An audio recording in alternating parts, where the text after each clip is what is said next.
2 દિવસથી ગુમ થયેલા કોઠાવ ગામના સાડા બનેવીની લાશ કોઠવા ગામની સીમમાંથી મળી આવતા ચકચાર મચી જવા પામી। ડેથ બોડી લોહીલુહાણ હાલતમાં મળતા પરિવારજનોએ કર્યા મર્ડરના આક્ષેપ।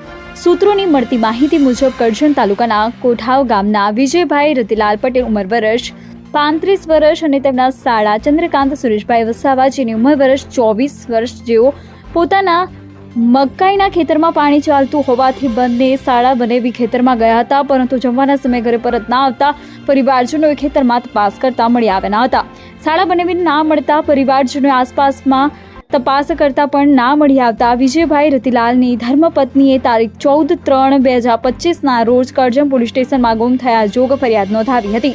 ફરિયાદ નોંધાવતા કરજણ પોલીસે સાડા બનેવીને શોધી નાખવાની તજવીજ હાથ ધરી હતી। તેમ છતાં ના મળતા કરજણ પોલીસ સ્ટેશનના પીઆઈ A.K. ભરવાડે ડ્રોન કેમેરાની મદદ લેતા કોઠાવ નિસાડિયા તરફના રોડ ઉપર કોઠાવ ગામની સીમમાંથી મકાઈના ખેતરમાંથી સાડા બનેવીની ડેથ બોડી ડ્રોન કેમેરામાં કેદ થવા પામી હતી। સાડા બનેવીની ડેથ બોડી લોહીલુહાણ હાલતમાં મળતા પરિવારજનોએ મર્ડરના આક્ષેપ મીડિયા સમક્ષ કર્યા હતા। કરજણ પોલીસે ડેથ બોડીની હાલ પીએમ અર્થે કરજણ સરકારી હોસ્પિટલમાં ખસેડી આગળની વધુ તપાસ હાથ ધરી, પરંતુ સાડા બનેવીનું મોત કેવી રીતે નિપજ્યું, અકસ્માત મોત છે કે મર્ડર, તે પીએમ બાદ તેમજ પોલીસ તપાસ બાદ જાણવા મળશે। રિપોર્ટર અનસ પટાલા, કરજણ। મારું નામ વિનોદ પટેલ છે। મારો ભાઈ કોઠામાં રહે છે। ધૂળેટીના દિવસે સાંજે 7-7:30 ખેતરમાં પાણી જોવા ગયા હતા, પણ 2-3 કલાક પછી એ જોવા ના મળ્યા ને અમે 24 કલાક શોધખોળ કરી, મારા ભાભીએ, મારા પરિવારજનોએ, તો એ કશું ખબર ના પડી। પછી અમે એફઆઈઆર લખાવી પોલીસ સ્ટેશનમાં। એફઆઈઆર લગાવ્યા પછી ડ્રોનની મદદથી કાલે સાંજે હવે મળ્યા હતા અમને ને અહીંયા દવાખાને લાવ્યા હતા। અને એમની અમારા સર એવી ઈચ્છા છે કે એમને જે કરંટ લાગ્યો છે, કરંટ નથી, એમને લાગેલું છે બહુ, એટલે કરંટ લાગ્યો તો બ્લડ ના નીકળે સર, એટલે અમે એટલી રિક્વેસ્ટ કરીએ કે અમને ન્યાય મળવો જોઈએ। તો તમને કોઈ શંકા કે કોઈ કેવું છે કે ગામમાં કોઈની સાથે દુશ્મની થઈ હોય? શંકા સર એમાં એવું છે કે મારા ભાઈ જમીન કરે છે, બરાબર, 2 માણસ એટલી બધી જમીન કરે છે એટલે આંખોમાં બી આવે છે લોકોને, ને 1-2 જણા અમારા વિરોધી બી છે ગામમાં। અચ્છા, શું નામ તમારા ભાઈનું નામ? વિજય રતિલાલ પટેલ સર। અને સાથે એમના સાથે એમનો સારો આપણે ચંદ્રકાંત સુરેશભાઈ વસાવા। આ બાબતે તમે શું કરવા માંગો? અમે સર અમે ન્યાય માગવા માંગીએ છીએ, કેમ કે શોર્ટનો તો અમને લાગતું, કેમ કે કરંટમાં તો આવું ના હોય સર। ઝટકા મશીન બતાવે છે તો ઝટકા મટીનમાં તો બ્લડ ના નીકળે, આટલું બધું વાગેલું ના, અમને ન્યાય જોઈએ સર, બીજું કંઈ નહીં। અમે બીજું સરકારી કંઈ ઉમ્મીદ નહીં કરતા, અમે ખાલી આ ઉમ્મીદ કરીએ છીએ।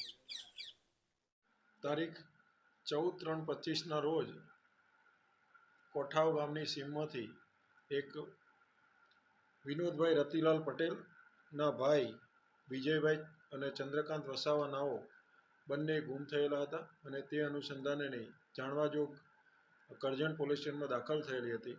તો 2 દિવસે પોલીસ અને પબ્લિકને સાથે રાખી તપાસ કરતો ગઈકાલે સાંજના સમયે એક ખેતરની નજીકથી બંનેને કરંટ લાગેલી હાલતમાં લાશ મળી આવેલી હતી, જે અનુસંધાને આગળની તપાસ ચાલુ છે।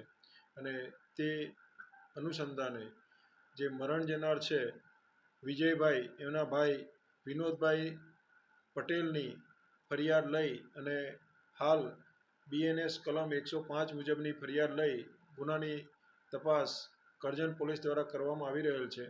વિગત જોતા એવી છે કે જે ભૂંડ અને રોજ માટે ખેડૂતો તારની વાડ બનાવતા હોય છે કે તારનું ફેન્સિંગ કરતા હોય છે, એમાં હાલના સંજોગે જણાવ્યા પ્રમાણે લાઈવ કરંટ બંનેને લાગવાથી મરણ જયેલાની વિગત જણાવી આવેલ છે।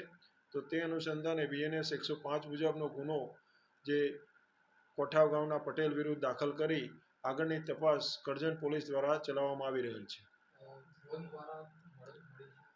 બિલકુલ, ગઈકાલે સવારથી પોલીસે જુદી જુદી રીતે ટીમો બનાવી 100 જેટલા માણસોની ટીમો બનાવેલી હતી, અને તેમાં ડ્રોનનો ઉપયોગ કરીને પણ આ બાબતે શોધખોળ હાથ ધરી હતી, અને તેમાં પણ આ ડિટેક્ટ થયેલું હતું, અને પોલીસને પણ જુદી જુદી ટીમમાંથી માહિતી મળી અને ત્યાં માખીઓ ઉડતી હતી, તો ત્યાં જઈને જોયેલ તો બંનેની લાશ ત્યાં ખેતરમાં પડેલી જણાઈ આવેલી હતી।